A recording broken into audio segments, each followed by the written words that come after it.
Hey everybody, so today is going to be a pretty cool one because I get to just check in my work. Basically, I just got the validation working for the showtime, for the in the scenes for the near of linear fog. So, like if you type in a letter, you get a little error for a second. You get this info. It tells you what you can have in there. Just make sure that. Oh, it wouldn't let me put 1 point. Is that the same? Did we find a bug? Exponential. Let's see, we go to 1 and we make a point. All right, looks like we found a bug. So that's what I'll work on tomorrow. But I think that what we have right now is a really good discrete commit that shows exactly how to add a validation. We did find a uh, a uh, a bug, which it's very strange. Once you have the decimal in there, it's okay with it, but it does not want you to make it 1 point. And so we'll have to ask ChatGPT. I guess it's because 1 point is not technically a number. I guess I don't know. It is though, but I'm sure ChatGPT will be able to help us with that. But and that'll be a kind of a cool, like, very small commit, and kind of works out kind of nicely because today is November 21st, 2024, a Thursday. So that'll be something to do on Friday. Because Saturday, I probably want to try to upgrade this to Angular 19. I think that's going to be pretty simple. So we'll go ahead and do that. So that'll give us something to do tomorrow. Anyway, so the first thing to do is just review the changes. So in the scene item itself, I made it 10 because 100 is redonkulous. You can't actually, like, something that's like 90 away is difficult to see unless it's gigantic. Yeah, I don't know what I'm going to do with something that's 90 away, and then then you can kind of see the fog affect it. If it's small, yeah, who knows. So, anyways, I changed that to default of 10, which I think makes a lot more sense after playing around with it. I added it to my tree. I actually reformatted my tree so the layout is a little different. So, but basically, I added near to the tree and said it was an invalid positive float. Um, and then looks like, oh, because I changed the tree, now I have a too deep. So I added code to accommodate the new deeper structure, and that is actually the function.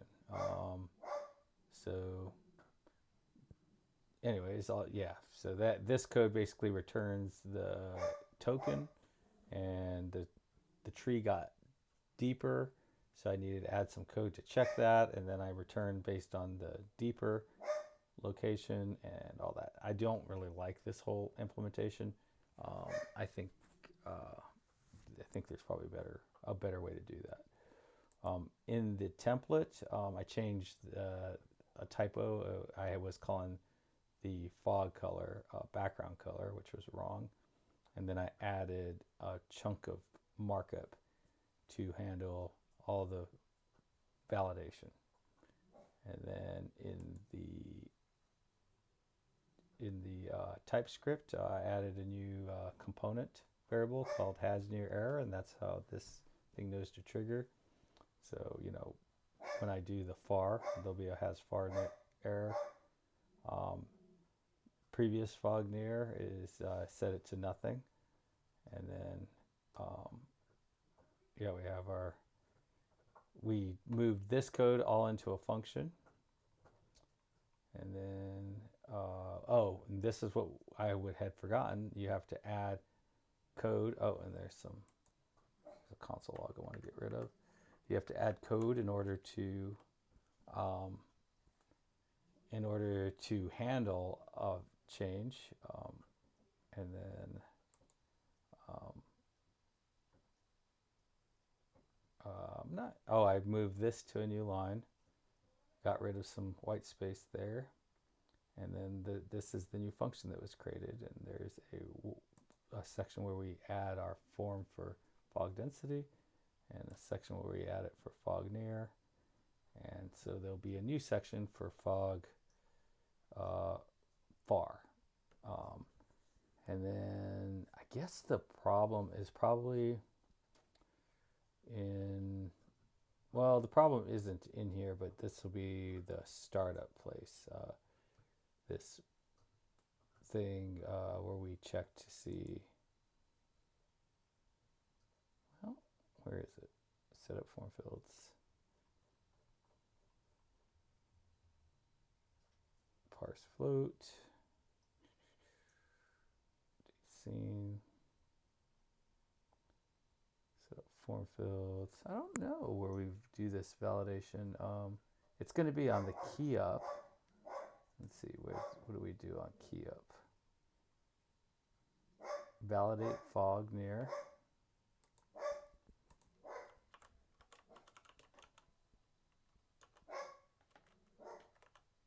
Oh my goodness, validate fog. Okay, so either way, and we check to see if it's valid, and obviously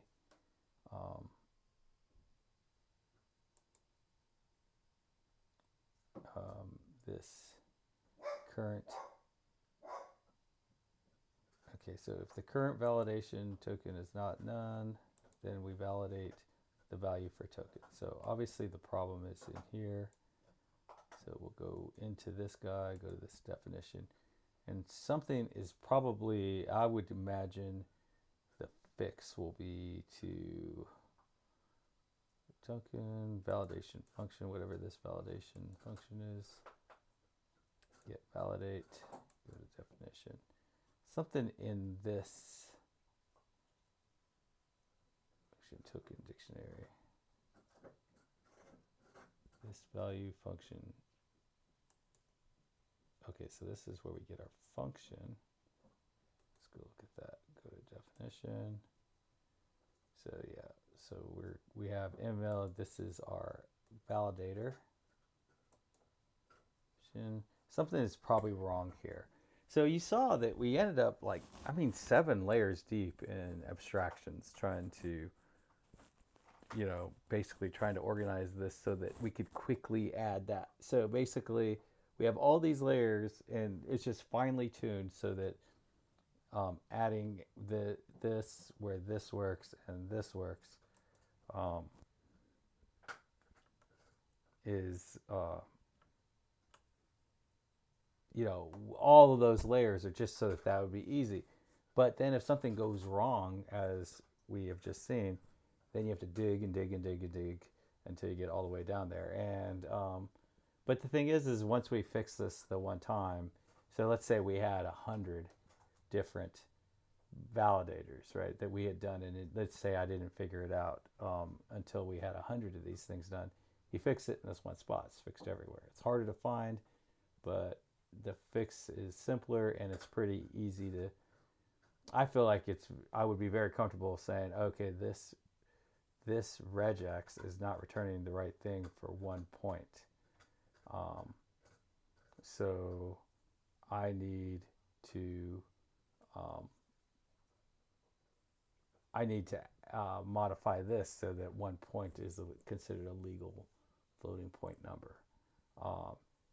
And that it'll just be fixed, and I won't have to worry about oh, now I broke some other functionality, because this is so highly focused.